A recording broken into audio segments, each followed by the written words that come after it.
कहते हैं हिमालय सिर्फ बर्फ से भरे पहाड़ नहीं हैं, बल्कि रहस्यों का भी घर है। इन ऊंचे पहाड़ों के बीच एक ऐसा रहस्य छुपा है जिसे लोग संभाला कहते हैं। कुछ लोग कहते हैं ये सिर्फ एक जगह है, कुछ लोग कहते हैं ये एक और दुनिया है, लेकिन सच में इसे कौन जानता है। कहा जाता है वहां समय रुक जाता है और मौत का कोई मतलब नहीं होता। वहां सिर्फ ऊर्जा और चेतना रहती है। बहुत साल पहले एक आदमी था जो इसे ढूंढना चाहता था। उसका नाम था एडोल्फ हिटलर।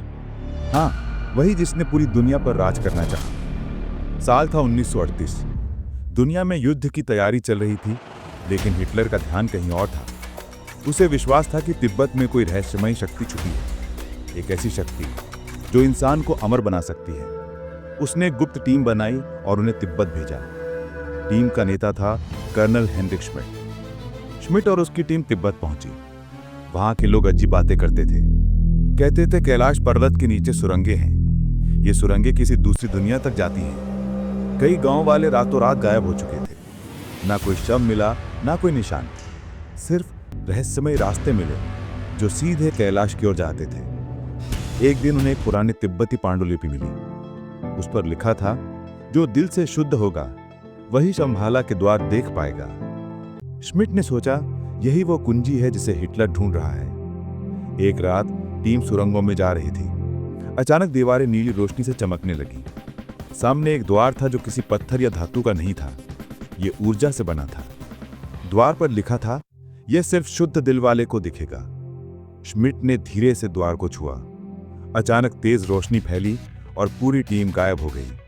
श्मिट अकेला रह गया, लेकिन उसके हाथ में एक अजीब उपकरण था, ब्रह्म रक्षक। यह केवल तब चलता था जब श्मिट के मन में कोई बुरा विचार नहीं होता। ब्रह्म रक्षक ने उसे आगे की दिशा दिखाई। श्मिट चलते चलते एक नई दुनिया में पहुंच गया। वहां का माहौल बहुत अजीब था। आसमान चमक रहा था, लेकिन कोई सूरज नहीं था।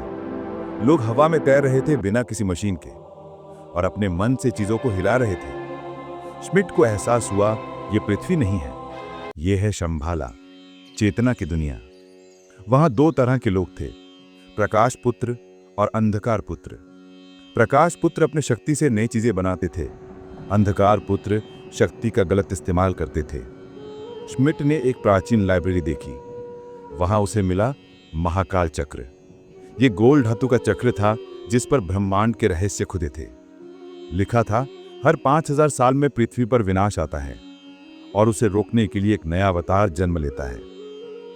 श्मिट ने समझा, यही वो शक्ति है जिसे हिटलर ढूंढ रहा था। लेकिन ये शक्ति किसी को भगवान नहीं बनाती, ये चेतना को शुद्ध करने का तरीका है। तभी उसे पता चला, हिटलर भी कैलाश की ओर बढ़ रहा है। वो महाकाल चक्र को अपने कब्जे में लेना चाहता था। श्मिट ने निश्चय किया, उसे रोकना होगा। शंभाला के प्रकाश पुत्रों के साथ मिलकर उसने तैयारी की। हिटलर की सेना ने द्वार पर हमला किया। ऊर्जा की लहरें टकराईं, तेज रोशनी फैली। यह युद्ध इंसानों ने कभी नहीं देखा था। श्मिट ने अपनी जान जोखिम में डाल दी। उसने महाकाल चक्र को बचाया और हिटलर को द्वार से दूर फेंक दिया। इस लड़ाई में श्मिट की जान चली गई। मरते समय उसने कहा, शक्ति बाहर नहीं, हमारे भीतर है, और उसकी आत्मा शंभाला में विलीन हो गई। शंभाला के लोग फिर से छिप गए।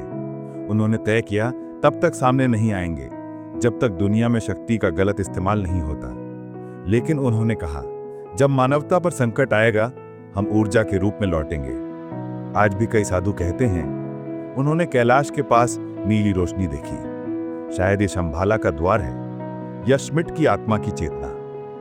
तो क्या शंभाला सच में मौजूद है? क्या ये कैलाश के नीचे छुपा कोई शहर है, या हमारे दिमाग में एक दूसरी दुनिया है? कोई नहीं जानता, लेकिन इतना जरूर है, जो अपना मन शुद्ध कर लेता है वो किसी भी शक्ति को पा सकता है। क्योंकि सच्चा साम्राज्य बाहर नहीं, हमारे भीतर है।